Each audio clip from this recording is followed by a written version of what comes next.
Hi, I'm Brittney Ashley, your host of Breaking Norms, Building Dreams, your guide through this transformative journey in both business and life. This is your place crafted for dreamers, doers, or anyone who has been told they can't. Get ready as we challenge those narratives together.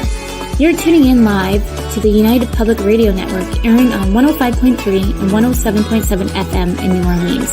We are streaming on all the popular platforms every Monday at 3 p.m. Eastern Standard Time. Join me for a candid and thought-provoking conversation celebrating your unique journey because you are worth it.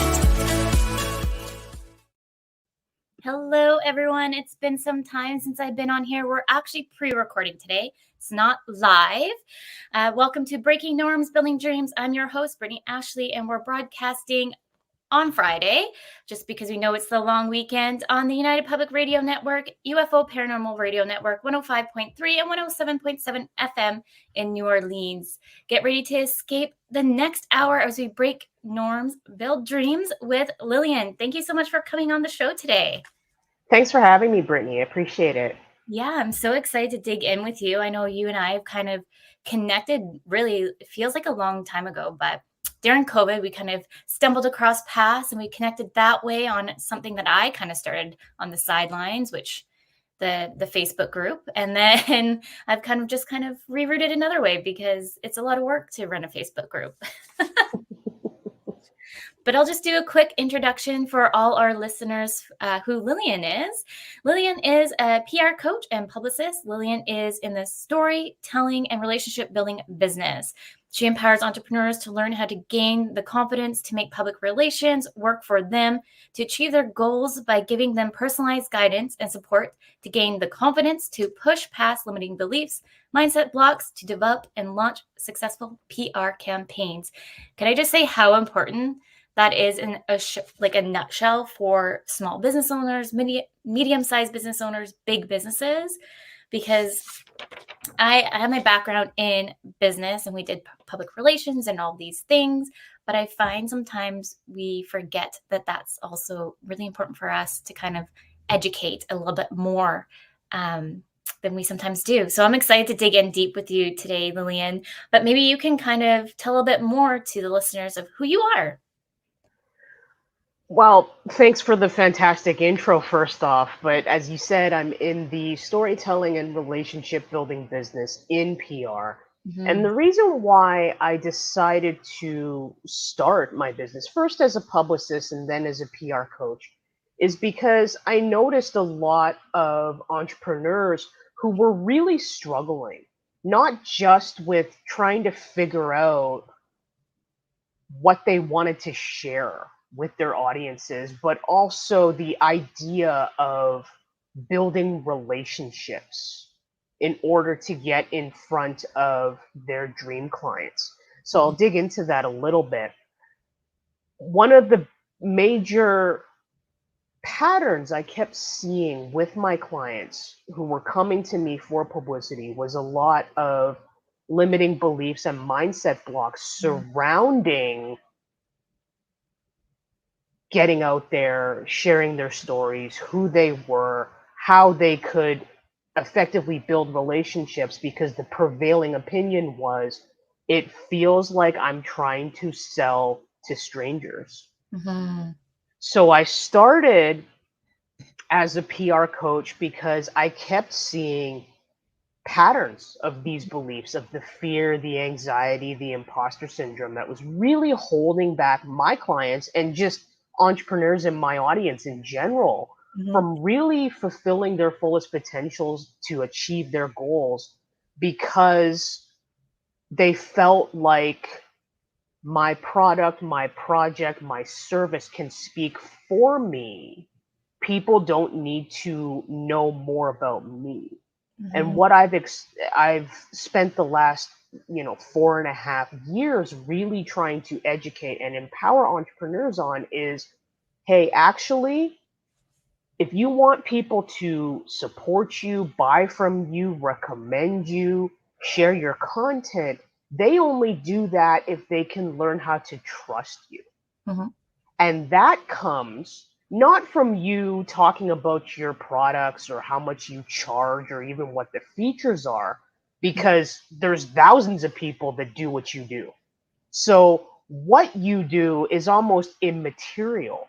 Let's unlock the superpower within your story of why you do what you do, how you do it, and the reason why you're passionate about helping the people you want to help through Mm-hmm. your business. Because that's what's going to tell your audience, wow, this person knows what I'm going through. Mm-hmm. I can trust them because they've been there and they know how to help me because they've been there. Mm-hmm. So, what I do with my clients is I work with them to really understand where that fear, that anxiety is coming from. Where is the root cause of that coming from?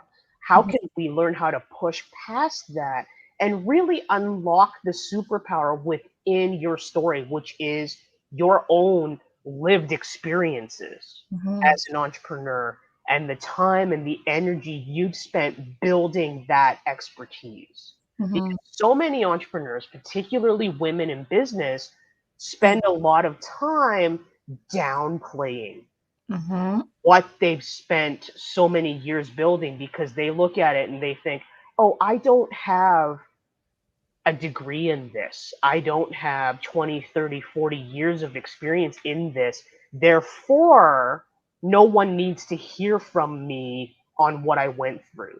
When in reality, what audiences, clients, customers are craving right now Mm-hmm. is trust, authenticity, honesty, transparency, and being able to build that genuine connection with Mm-hmm. someone that they're choosing to work with, whether you are a coach, whether you are someone selling a product, or even as an author who is looking to gain more readers.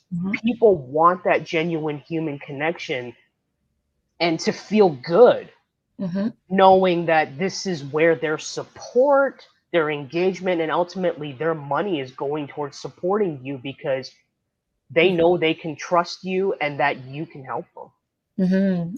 Yes, love that. And I find like maybe you can touch on this a little bit too, but I find we kind of, one, we have put a lot of pressure on ourselves, but two, with social media in the forefront always of what we should be like, what we should do, what we shouldn't, even maybe our upbringing. I think sometimes that hinders us for where we really want to go. I feel like since I started the radio show, I feel like I've been saying this in the past shows, but I find this is as my like my self-healing journey and starting talking a little bit about who I am, which I usually don't like to because I like to be kind of like that shy person and behind the scenes. Once you get to know me, like you know that like I'm a friend for life or mama bear, like whichever you want to put me as. But like I feel like now that I'm doing the show, I'm learning to kind of shed light on certain scenarios that I never even thought that I would even want to talk about, but I'm also very passionate about. But that's what I want people to know me, who I am as, and as the business as a whole. So I feel that sometimes when we're trying to let or show up as authentically as we want to, sometimes we need to take a step back and kind of reflect too of who we are.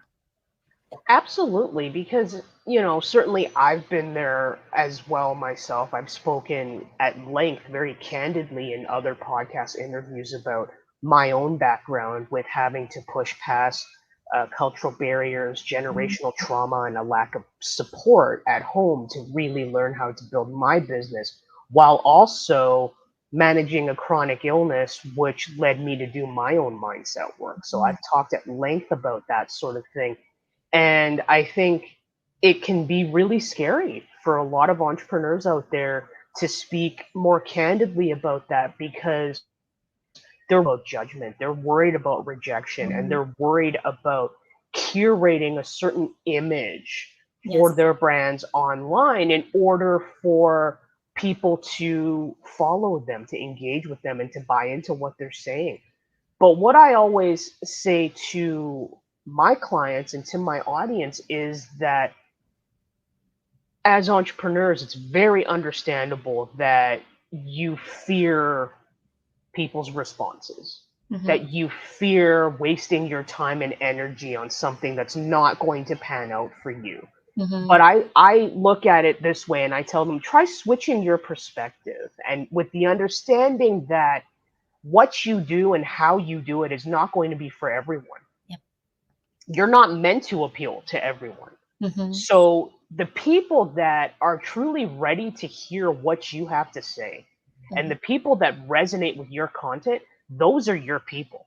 Mhm. Everyone else is just white noise. Mhm. So you don't want to be spending that time and energy trying to appeal to those people that are never going to listen to you anyway, that aren't ready to hear what you have to say. So it's really about gaining the confidence to be vulnerable, but at the same time, recognizing that while you can't control other people's responses, what you can control is the line between what is personal versus what is private.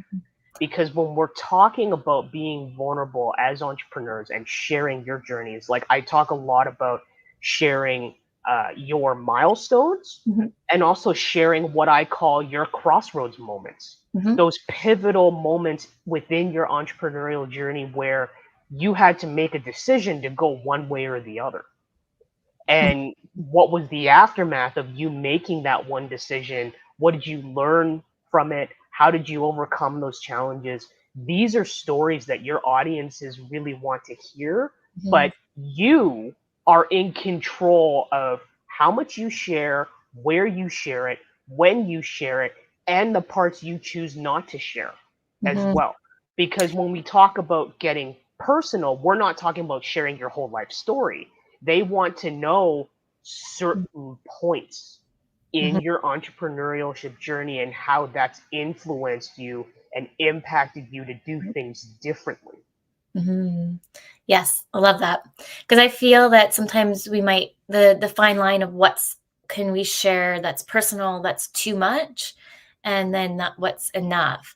Do you have any kind of tips for anyone listening on that? Maybe a few takeaways, just if there's maybe just starting out within business or they've been doing business for some time and they're not sure how to kind of find that fine line.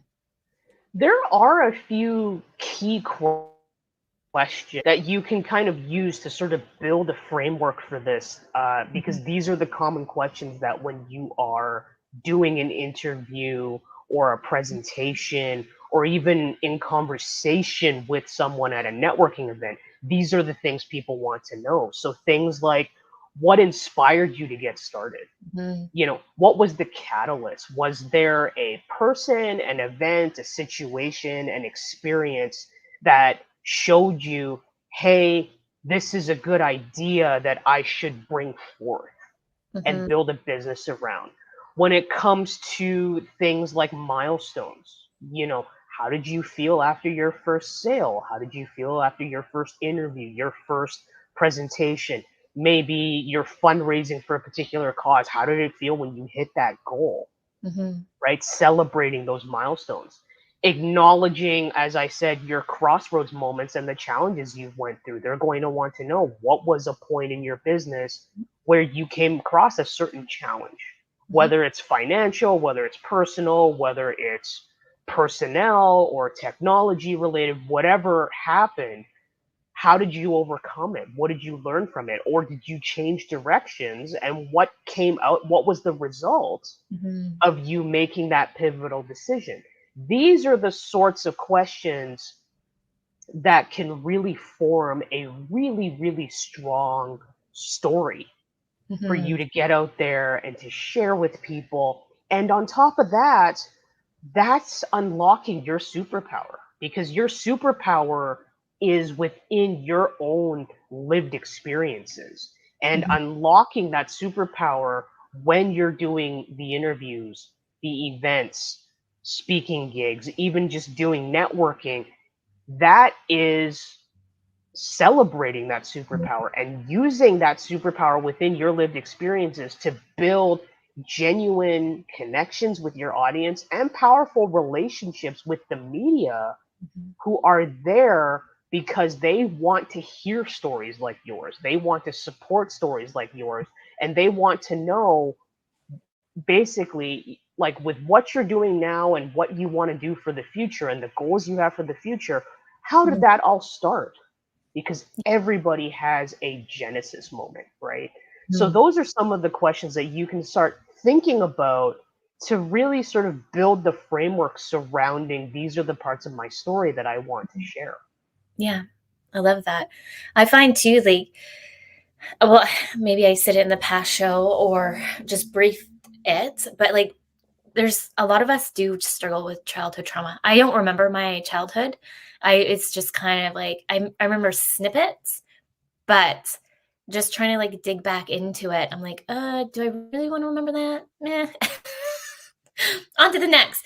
But with that, like with the show, the whole thing, what I'm trying to do as well is challenge myself to talk a little bit more because the thing that I want to do is talk a little bit more about dyslexia and ADHD and how I overcome those struggles. Because really, I didn't really learn how to read and write fully until grade 12.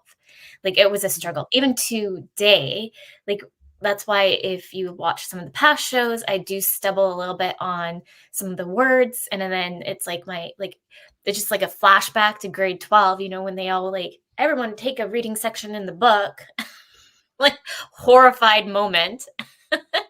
And you'd practice and just, yeah, all the things. But the biggest thing for me, what I'm trying to step into as a business owner and to be more authentic is just talking a bit more about the struggles of my dyslexia and ADHD and just why I think differently. Like I'm such a visionary person. So if you come to me and say something, I'm like, I can see it. It's not like I can see the future, but I just can like picture it and I'm like with you. So digging into those areas, what you're just saying, Lillian, I love that because I find too start to unravel a little bit more of the onion of who we really are as a brand too, and then it just makes it more organically authentic to you, what you're building. Absolutely, because people at the end of the day connect with people. It's not the corporate logo, it's not your brand colors, it's not, they really, I mean, those things inform a lot of the visual part of it, but need to be backed up by the story as Mhm. well. And just focusing on what you do and what the features are and what the pricing is really does not tell people what can I expect from working with you, Mhm. right? Like the results are great, but how are you going to work with me to get there? It doesn't tell them that. And I understand my clients' reluctance to get out there and share more of that because for years I was exactly like them. I Mhm. had the reviews, I had the testimonials, and I thought, hey, you know what? That should be good enough. Mhm. It can speak for me. And then I thought, you know what? That really tells people nothing about who I am Mhm.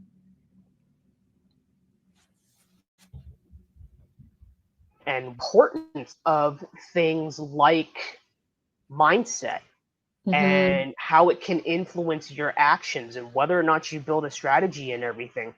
If I wanted my clients to walk the walk, I couldn't just talk the talk. I needed to know how to walk the walk myself. And Mhm. that's why I started doing a lot more of my own mindset work to really gain the confidence to get out there and talk about how my background, my culture, and my upbringing, physical limitations, all of that kind of thing really influenced, even Mhm. subconsciously, how I ran my business for over a decade before I had that epiphany and said, oh, this is why. Mhm. This is the root of my anxiety. This is the root of my chronic illness flare ups. This is the root of why I'm losing sleep. And Mhm. once I learned how to let go of that, Mhm. that freedom remains the biggest epiphany I've ever had Mhm. in my business life and in my personal life on how to embrace joy, how to hold myself accountable and yet still feel satisfied and accomplished on a daily basis because I'm moving forward for the first time in a long time the way I want to. Mhm. And if I hadn't done that work for myself, first and foremost, I wouldn't then be able to like help my clients get there as Mhm. well. Mhm. I would say, like, having my own business has made me a stronger person. I feel like within in the 9 to 5, don't get me wrong, anyone who's listening who's in a 9 to 5, I felt like I was constrained, and I couldn't really tap in and be like a true person to who I wanted to be, and I felt like there was just always that pushback. And so being more an entrepreneur, I feel like it's like a free life of like I can jump in and do whatever I want and no one can tell me otherwise. And it's also too like learning how to find that voice on how I want to show up authentically too. I know you talked a little bit there about chronic illness. Is there anything that you want to share with the listeners of kind of how what showed up to, like, was that the biggest shift in your business? Like, did it show up before or was it kind of present during COVID? How did that kind of happen? I honestly had lived with it. I first got diagnosed about 10 years ago. Oh, wow. Yeah, and it took maybe about 6 months to a year initially, where they were trying to figure out whether it was tied into other physical ailments that I had, Mhm. and it turned out they were sort of connected, but also all three of them were separate issues. Oh, And it wow. took a long time for me to recognize that, oh, it's not just my day-to-day life, like what I eat, that's driving this. Anxiety is a really big factor too, because I wake up from a sound sleep. Anxiety would make it so I couldn't go back to sleep, and then the pain would start. And Oh, once the pain flared up, I probably lost about 4 or 5 hours of sleep just trying to get it to yeah. die down and go away. And there were attacks that were and flare ups that were bad enough that I had to go to the hospital, that I still remember huddling in a fetal position on my living room floor, just trying to get, because it was really bad Oh, heartburn is what it presented as. So just oh, trying to get it to go away, to go down. And as I invested in alternative forms of medicine with my working with my naturopath, that helped to calm down the flare-ups and make it so they were less frequent. mhm, But I it took so long for me to figure out that, oh, it's the anxiety that's driving it. And the reason why I have anxiety that's waking me up in the middle of the night is because I want to have an iron grip control on all aspects of my business. mhm, At the time, I was really losing sleep over the fact that I didn't feel like I was getting the responses I was looking for, or yeah, the lack of engagement and everything. And then I sat back and I had to go, I was burnt out too. I wasn't happy with the way I was doing things myself, and I thought there has to be a better way. There mhm, has to be a better way for me to run my business the way I want to. And when I invested in mindset work and started working with my coach, she sat me down and point blank asked me, she said, "Where do you think this desire for control comes from?" mm, So I thought about it and I thought, oh, that light bulb went off and I went, oh, I understand it now. I mhm, have this desire to have an iron grip control on everything in relation to my business and my life, because growing up, I didn't have control. I mm, was being controlled. I was being dictated to, and I was not being supported or given a safe space emotionally and mentally the way I needed to in order to grow. mhm, And once I realized that, it allowed me to not only let go of that iron grip control that I had on my business, mhm, Brittney, I was able to forgive myself mhm, for what I wasn't able to do as a child in order to I protected myself to the best of my ability, and I survived Yeah. using the tools that I had at that Mhm. time. And I was able to forgive myself. And once I was able to do that, that burden lifted, and the freedom that I found in running my business the way I wanted to, and to not put pressure on myself the way I used to, was the most freeing thing I'd ever experienced. And that is something that I coach my clients on a daily basis, because it's really about being willing to learn, being open to change, being open to growth, and being open to understanding that on a daily basis, if you do what you can to the best of your ability, then Mhm. that's all you can do. Mhm. And that's enough.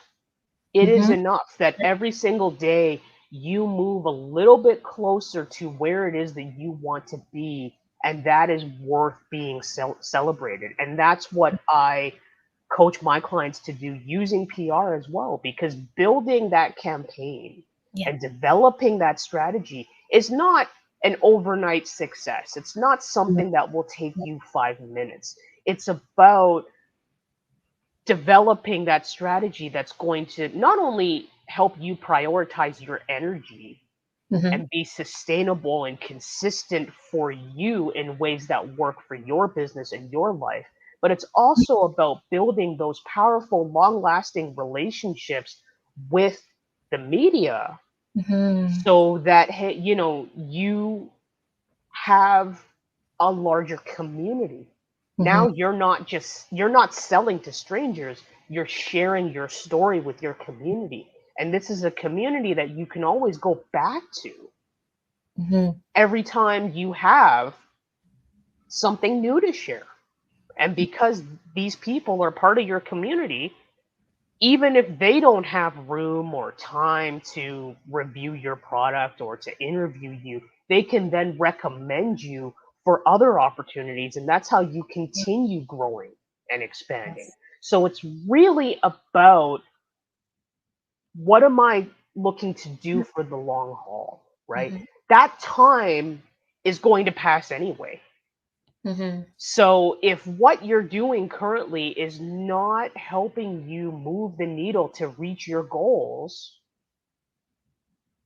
how about sitting down and thinking about getting introspective and actually sharing your story with Mhm. the people that you want to trust you, in order to continue expanding and building on your community and growing your business in ways that feels good to you, Mhm. instead of what some industry expert on social media is telling you that you should do.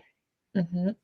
I'm Yeah. I'm a huge proponent on utilizing PR and marketing in a tailored, customized, individual way to Mhm. really and truly make it work for you. So if you only have time and energy to show up 3 times a week, use those 3 times a week. You know, feel good about it, have fun with it, and don't feel pressured to be on multiple times a day just because some industry expert says you need to. It's all about boundaries. I find like you have to really figure out what you want to do for yourself and your what's interconnected to you, because you might say hire a coach or go hire somebody that does your marketing and so forth, and they're just telling you to do all these things on I don't know, like I'm just going to use social media because that came top of mind. But let's post 6 times a day and you're going to get all these followers. Do you want 10,000 followers? This is what you need to do. And the thing is, it's all about where do you want to show up organically and authentically as a person. So for me, I personally like Instagram. I don't know why. I think I just slowly interconnected with it when it first started rolling out. And so that's why I'm more connected there, but I want to be more on LinkedIn. So what am I trying to do to change that mindset a little bit, but also have boundaries for myself? Because as some of the listeners might know, I do have 2 little ones. I'm building a business. I run a team of 10 other women. And so I have my limitations. And so putting boundaries in certain places and knowing what I can live up to expectations are is very important. Absolutely. And it's really, that's why I always say to my clients is the framework for a PR campaign will always be the same in the sense that you have to know what parts of your story you want to share. We have to know who you want to get in front of to share that story based on what your goals are and where your audience is spending their time. And then we have to have that story straight as well as the audio visual assets in your media kit ready to go. But that's the framework. What that looks like for each and every entrepreneur out there is different, right? Everyone's going to have differences in their bios. They're going to have different images, different videos. They're going to have different audiences and media outlets that they want to build relationships with in order to get in front of those audiences to build trust and credibility. So for me, it's really about understanding why the framework is the way it is, and then learning how to tailor it to your business and to your goals. It's not about any coach or strategist or agency that you work with that says you have to do it this way. I would recommend rethinking investing with them because they're not looking to tailor those strategies to you. They want to offer you a blanket solution that works for other people. Well, guess what? Other entrepreneurs are not you. They don't have your story or your journey. So it's really important to look at what those elements of marketing are, whether it's social media, whether it's email, whether it's online advertising, PR, whatever it is that you're looking at, and being willing and confident enough to advocate for yourself and your goals with the agency or the publicist or the strategist that you're working with and saying to them, hey, I'd like to take it in this direction. So much of what I do as a coach when it comes to education and empowerment is really getting entrepreneurs to that point where they have that confidence Yeah, I love to that. advocate for what they want to do because ultimately all of this, every aspect of marketing is a done with you process, not a done for you process in Mhm. order to be successful. Yep. We, as your service providers and your coaches, need your input in order to tailor things specifically for you in order to help you find that success. And the Yes. other part of that is also recognizing when you may need to change directions.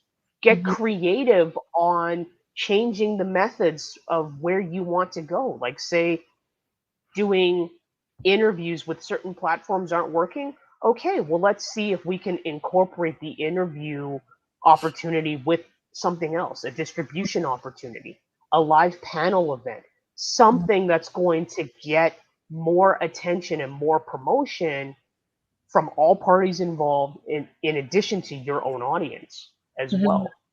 I love to work with clients that are wanting to really learn about the business other than just like the complete handoff. Like, I love to educate our clients on this is what we're doing, this is why we're doing it. Does this land for you?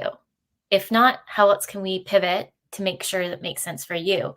Or like, because I wear many hats. So as an online business manager, I come in and I just really educate clients. This is why we need an SOP. This is why we want to do X, Y, and Z. And if this doesn't work, we can find other solutions. But like just really try to educate and really make sure that they feel comfortable with what we're using, any kind of system or anything like that. And then that's also where the coaching side comes in too. Because really, in coaching, I'm not educating. Really, it's really about empowering them to step into the forefront within their business and start thinking of those curious questions that I might throw at them of, oh yeah, that's a good question. Let me think on that one for a little bit. Like, and then the biggest thing that I've been trying to work with clients on is, what is your mission and why are you passionate for building this business? That should be the forefront. So when you're doing any kind of pitches, for me, for example, I started the business to help moms work from home, and it's still my passion. And that's why I started the business. And so that's always like kind of my opening line now, because I know that that's will resonate a lot with my target audience as well. Those are the people that seem to work in alignment with us because they understand that we need that flexibility too. To your point about the flexibility, I think it's really important Mm, to understand, like, okay, yes, these are your goals, but if one method of reaching those goals is not panning out for you, what do we need to do differently? What do we need to change? How do we need to build relationships with other organizations, with partners, with I'm a huge proponent of entrepreneurs building relationships with nonprofits, with associations, with organizations to do things like have events, mhm, live panels, Q&As, do fundraising. Because if you have those relationships, that makes your own story so much richer mhm. for a reporter, a writer, a journalist, a podcaster to be like, yeah, I really want to cover that, because that brings also your mission and your passion to the forefront, and it shows them and the audiences you want to get in front of that you are taking actual action to Mhm. get to that goal. Yes. And you are marking the milestones that you're reaching along the way and talking about the impact that you've made and the impact you want to continue to make, because everyone wants to know more about who you are, why you do what you do, but that it's not about selling, it's not about money, it's about that impact, it's about the relationships that you build, and it's about how you can essentially do what you do but make a positive impact on the community. What are you doing for the greater good? Mhm. These are the stories and that people really want to learn more about. And this is a great way to build trust with your dream audiences, your clients, your customers, because you're showing them through your actions, not just the things that you say, that this is how you help. This is Yeah. how you solve problems, and this is how you show up and add value Mhm. for your local community and your audiences on a daily basis. And also too, just to touch on that, is just to kind of think if you're wanting to expand and have a team members, and that's a lot of team members. I don't like saying millennials, Gen X, whichever, the next generation, whichever that will be.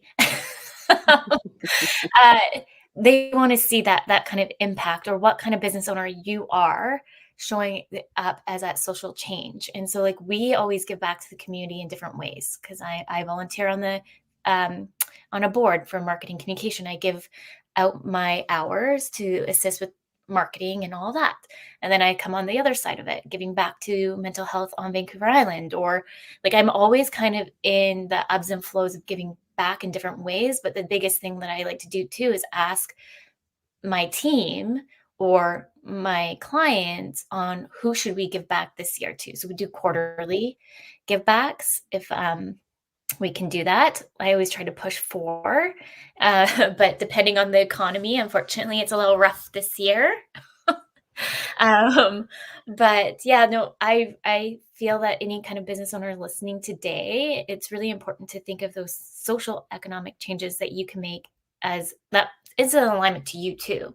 I have so much passion on just giving back to the community as a whole, just making those little changes. I love just to see those little changes, or that like light up when you give that donation to that non for profit, because they really needed that support right there.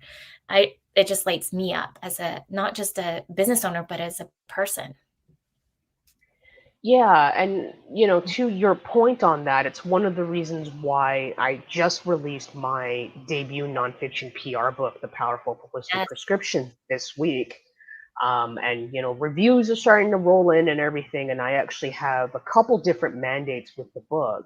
Number Mhm. one, for everyone that purchases more than one copy, I plan to donate a copy to a nonprofit in need on their behalf, because I know that so many nonprofits can't afford to work with the PR agencies or to have someone in house to do that for them. So I'm giving them this book as a resource to help them learn how to build their own campaigns.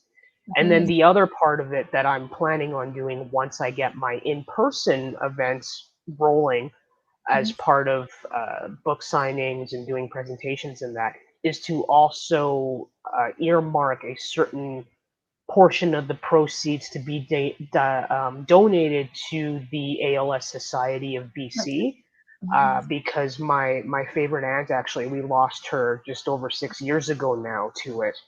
Um, I miss her dearly, and this is my way Right. of hoping and trying to help out other families, that I hope that they never have to go through what my family's gone Mhm. I maybe, do you have your book right there? It was on my it's on my mind. I was, like, looking at the time, I'm like, "I wanna give Lillian her time to shine about the book." It was through. it was actually my was gonna be my next leadway is into the book. Yeah. Do you have the book there? Because I don't know if I have the link here to share with everybody. Um, Well, you can kind of, I don't know how well, this is an early copy of it, an author copy. So everyone who wants to get a copy can contact me, and I can give them the links. The ebooks are available on a wide variety of retailers, and I have print copies available directly from me. I wrote this book as a resource for entrepreneurs to be able to flip through and refer back to, and it basically demystifies the entire world of PR. So I cover everything from the history of public relations to why mindset is so influential and the things that can trigger different limiting beliefs. I offer accessible tips and mantras on how to push past things like fear, frustration, impatience.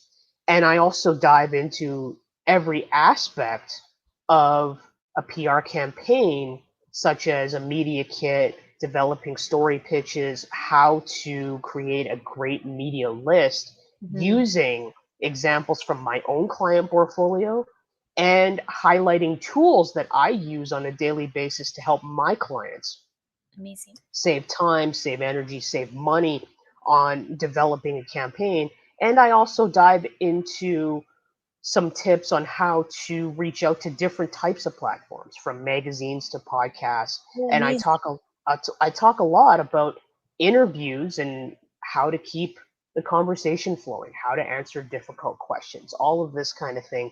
And I ended off by saying, okay, now that you have launched your campaign and you have a media opportunity such as an interview go live, let's talk a little bit about how we're going to promote it properly to keep Mhm. your projects and your mission top of mind. Mm. So this is a first edition. I'm actually even thinking about doing a second Oh, in amazing. the future. But this one really is a fantastic resource that will help you develop an understanding of what PR is, how to make it work for you, and really customize a strategy to help you reach your goals. I love that. I'm so excited to get your book. It feels like it's been like 100 years since I've done anything PR related reading. So nice refresher. But that's like I mentioned earlier that when you're starting a business, I find that everyone's just a little bit more hyper focused in a way with the marketing or sales, but they don't think PR, public relations, and how it can help them as a business as a whole. Because I think there's just a little bit of that negative notation of when you think of public relations, it's more or less of do I have a PR representative to come in and represent my business if something goes south? And not Mhm. like sometimes the positive light that we're talking about today. Um, So I'm so excited for your book. Congratulations. Thanks, Brittany. I appreciate that. I will definitely send you all the links for the book Okay. as well so you can take a look. And I just wanted to end off by saying if any entrepreneur listening to this or watching this is thinking about getting started with PR, I'd recommend one of the first things you do is to just sit down and allow yourself to do some free form brainstorming Mm, on what your story is, how you got started, and a little bit about what your goals are as well. Where do you want to take your business? Who do you want to build relationships with? mm, Because when the earlier you start brainstorming, the easier it's going to be for you to build that strategy that's going to get you in front of the people you want to be in front of. mm. Love that. And I feel like once we kind of quiet the noise of imposter syndrome, limiting beliefs, where you're kind of going to step more into the forefront of like, I can't even describe it. Like once I let go of those kind of negative notations, it's just kind of like a flurry of positivity. Because unfortunately, when you're surrounding yourself with all those negative thoughts and all these, what if this would happen, or what if they judge me, or all these things, it unfortunately it seems like a flourish of negative energy coming at you. So how do we switch that into positive energy that we can kind of take to the next chapter or the current chapter? um, for myself, like imposter syndrome is always in the forefront. As also as an imposter syndrome coach myself, I just find I'm starting to learn as I do more research about it. A lot of the triggers are from childhood trauma. And it's all interconnected with my learning disability. So just trying to like let that go and all of these. I think everyone's maybe heard of the let them kind of theory. That's kind of more in the last few months that been kind of rolling out. Like let them judge you, let them come into your life and let them leave. And it's all that Mhm. notation of attract the people that you want in, and the other is just let them go. And I love that kind of like that reminder of that saying. I think that on a daily basis, whether we consciously seek it out or not, there's always going to be opportunities where people are showing you where they're at Mhm. in their lives, in their businesses. And I think it's important for us as entrepreneurs, as you mentioned earlier, to restate what our boundaries are, to Mhm. protect our peace of mind, to prioritize our energy, to prioritize our time, Yeah. and to understand ultimately that you are not in business to please everyone and you are not in business to work with everyone. If 100 there is a misalignment, let them go because it just does not serve your time, your energy, and ultimately your passion. 100%. And I'm like I'm a working perfectionist slash people pleaser slash all the things above. And so like that in itself for me, like it's been in business now for almost 5 years, and it's taken me this long to kind of more or less put that mindset in place. It's taken a lot of time and I'm still working on it. I'm not perfect by any means. Like I got invited to a networking thing, and there just seemed like there was some of the people there were not in alignment to what I was doing. But the perfect person slash people pleaser in me, I was like, oh well, why don't they like me? Or why am I getting this vibe? And then I start spiraling. And I was like, nope, you know what? Not worth your energy, not worth my time. I want to put boundaries here because I want to be with the people in a room that will lift me up, then bring me down. And so it's just like those little kind of mind switches to have. And it's important too to give yourself the time and space to step back from that Mm, situation, feel what you need to feel, and recognize that hey, I'm feeling this way, but I have the tools and the resources to push past that and to keep going and to not let it be a never ending indictment of my character or my entrepreneurship mm, journey. And understanding that, even when you're building partnerships or forging relationships in the business world or in personally, it's not the energy that you have, the methodology that you have, the journey that you've been on is not going to be for everyone. Mm. So it's really about recognizing that, it's about vetting those types of opportunities and understanding that your people are out there. Mm-hmm. Yes. And it sometimes it can take time, or just start asking more curious questions.